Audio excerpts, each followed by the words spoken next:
میرے हुजूर की तो कोई बहन नहीं थी, लेकिन जब हजरत हलीमा सादिया के यहाँ हुजूर गए तो वहाँ हुजूर की एक रजाई बहन का तज़किरा मिलता है जो हुजूर को लोरियां देती थी। नाम शीमा था। तो शाम के वक्त जब खवातीन खाना पकाने में मसरूफ होने लगती तो बहनें वीर उठा करके बाहर ले जाती। हर बहन का ख्याल ये होता कि मेरे वीर से सोना जमाने में कोई नहीं। कहते हैं खूबसूरती देखने वाले की आंख में होती है। जिसके वीर का रंग सोना होता तो वो कहती रंग नहीं तो कुछ भी नहीं है, और जिसके नकूश तीखे होते तो वो कहती कि रंग का क्या है, हुस्न तो नकूश में होता है।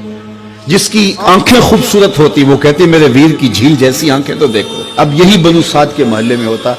बच्चियां अपने वीर उठा के ले आती है, कहती मेरे वीर वर्गा कोई नहीं, दूसरी कहती मेरे वीर जैसा नहीं। इतने में हजरत शीमा अपना वीर मोहम्मद उठा के ले आते और दूर से कहते नहीं मेरा वीर भी आ गया, तो सबके सर झुक जाते, कहते नहीं नहीं नहीं नहीं शीमा तेरे वीर का मुकाबला तो नहीं ना, हम तो आपस में बात कर रही हैं। और फिर जब किसी बहन के वीर को मुतफिका तौर पे सारी कह दें कि तेरा वीर ही सोना है, तो फिर उसका फख्र तदीदनी हो ना, फिर उनका ज़ौक़ आसमान को छूने लगता। इब्ने हश्शाम सीरत की सबसे पहली किताब, उसमें ये वाक़या लिखा है कि फिर हज़रत शीमा हुजूर को अपनी आगोश में लेकर समेटती और फिर चूमती और फिर वो लोरी देती, और वो लोरी के लफ्ज भी लिखे हैं, रब्बना अब के लना मुहम्मदा हत्ता अराहु याफियम व अमरदा। अल्लाह मेरे वीर मोहम्मद को सलामत रखना। आज ये पालने में बच्चों का सरदार है, कल वो लम्हे आए जवानों का भी सरदार। और फिर झूम जाती और क्या खुशी उनकी दीदनी होती। और फिर वो मंजर भी आया कि हुजूर अलैहिस्सलातु वस्सलाम मक्के चले गए और ये जवान हुई और फिर उनकी शादी किसी कबीले में हो गई।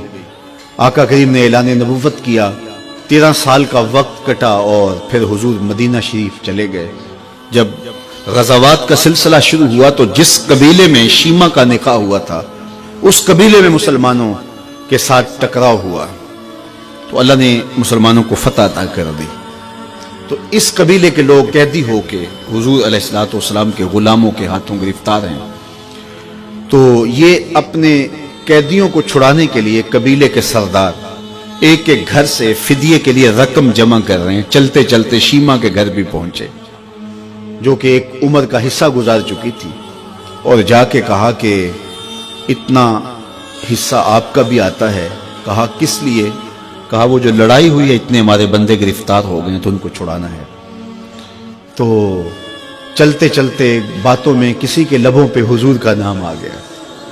तो शीमा ने कहा अच्छा उन्होंने तुम्हारे लोग पकड़े? कहा हाँ। तो कहा फिर तुम रकम इकट्ठी ना करो, मुझे साथ ले चलो।